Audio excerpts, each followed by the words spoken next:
एक गांव में करोड़ीमल का अनाज का व्यापार था। वह गांव के किसानों से अनाज लेकर महंगे दामों में शहर में बेचता था। मेरे सिवा किसी को अनाज बेचने की सोचना भी मत, मैं ही तुम सबका भला करूंगा। आप तो अन्नदाता हैं सेठ जी, हम गरीब कहाँ जाएंगे। धीरे धीरे सेठ ने सबकी जमीन भी हथिया ली। इस काम में करोड़ीमल की सहायता उनका मुंह लगा नौकर भोंदू करता था, जो कम अक्ल तो था, लेकिन गांव के लोगों को अपने मालिक के बल पर बड़ा परेशान किया करता था। अरे भोंदू तो बचपन में पेड़ से गिर गया था ना, ऐसी चोट लगी कि तेरे बाबा का हार्ट फेल हो गया। मुझे क्या पता मालिक, आपने ही मुझे पाला है। मेरे माँ बाप भगवान सब आप ही हैं।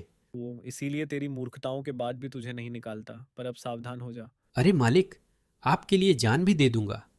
एक दिन करोड़ीमल भोंदू के साथ सामान लेने शहर गया। क्यों रे भोंदू, शाम हो गई है, हम लोग कहीं रास्ता भटक तो नहीं गए? ये सड़क कहाँ जाती है?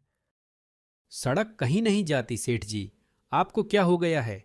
सड़क पर चढ़कर लोग इधर उधर जाते हैं। तू बैल का बैल ही रहेगा, किसी ऊंचे पेड़ पर चढ़कर देख ये रास्ता कहाँ जाता है। सेठ की बात सुनकर भोंदू पेड़ पर चढ़ गया। उसे कुछ भी नजर नहीं आया, बस जोर जोर से रोने लगा।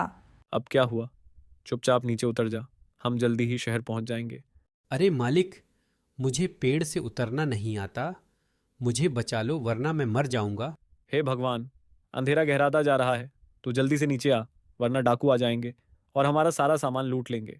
अरे सेठ जी, डाकुओं को आ जाने दीजिए तो वही मुझे उतार पाएंगे। आप अपने सामान के लिए क्या मेरी जान की बाजी लगा देंगे? पेड़ का तना टूटने से भोंदू नीचे गिर गया और भोंदू की कमर में चोट आ गई। हाय, मेरी कमर टूट गई। लिए सेठ जी, जल्दी से चलते हैं, अब डरने की कोई बात नहीं। सेठ अपनी किस्मत को कोसता हुआ वापस अपने घर आ गया। भोंदू, तू आज के बाद जब मैं सामान खरीदने जाऊंगा तो तू मेरे साथ नहीं जाएगा। कुछ दिनों बाद सेठ वापस शहर सामान खरीदने के लिए गए तो सेठ की दुकान पर एक साधु आया। मुझे भूख लगी है, मुझे भोजन कराओ, भगवान तुम्हारा भला करेगा। वाह वाह वाह, बड़ा आया भोजन करने वाला। मांग तो ऐसे रहा है जैसे तेरी अम्मा यहाँ खाना बनाकर रखती है। चल भाग यहाँ से। भगवान के भक्तों के साथ ऐसा व्यवहार अच्छा नहीं है, तुझे इसका फल मिलेगा। अरे जा जा, फल मिलेगा, फल मिलेगा, फल मिलेगा तो खा लूंगा, तू अपना काम कर। बाजार से दोनों वापस घर चले गए।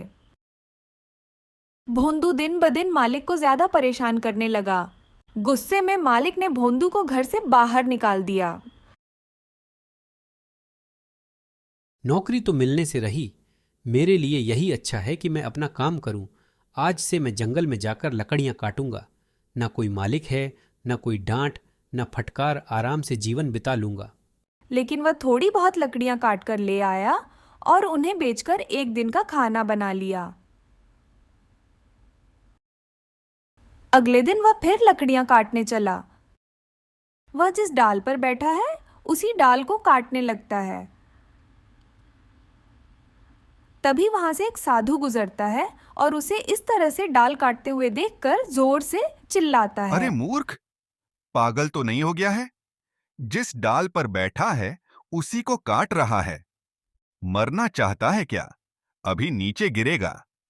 डाल टूट जाती है और मन ही मन सोचने लगता है। लगता है ये साधु बड़ा ही चमत्कारी है, इसे सब कुछ पहले से पता है। मुझे इसके ही पैर पकड़ लेने चाहिए, यही मेरी नया पार करेगा। अरे भाई, क्या तुम कोई ज्योतिषी हो? तुम्हें मेरे गिरने का पता पहले ही कैसे चल गया? तुम महाज्ञानी हो, जरा दया करके मुझको बताओ कि मेरा भविष्य क्या है। भोंदू की इतना कहते ही साधु समझ गया कि भोंदू पूरी तरह से मूर्ख है। उसे याद आ गया कि इसी भोंदू ने उसके साथ बुरा व्यवहार किया था। वाह प्रभु, आपने इसको सबक सिखाने के लिए मुझे अवसर दे दिया। बिल्कुल सही समझे, मुझे वर्तमान भविष्य सभी का ज्ञान है बच्चा। मेरी दिव्य दृष्टि बताती है कि तुम्हारी मौत तुम्हारा पीछा कर रही है। महाराज, ये आप क्या कह रहे हैं? मुझे कोई तो उपाय बताइए। मैं बिना दान के ज्ञान नहीं दे सकता हूँ। मुझे पैसे दो, मैं तुम्हें भविष्य का ज्ञान दूंगा। साधु महाराज, मेरे पास सिर्फ यही एक आना है, कृपया इसे स्वीकार करें और मुझे बताएं कि मैं कैसे मौत से अपनी रक्षा कर सकता हूं। ये काला धागा अपने पैर में बांध लो। याद रखना, जब तक ये धागा तुम्हारे पैर में बंधा रहेगा तुम जीवित रहोगे, और जैसे ही ये धागा टूट गया तुम मर जाओगे। धर्मराज हाथ पकड़कर ले जाएंगे। फिर भोंदू अपने घर चला गया। अजी, कुछ पैसे कमा कर लाओ।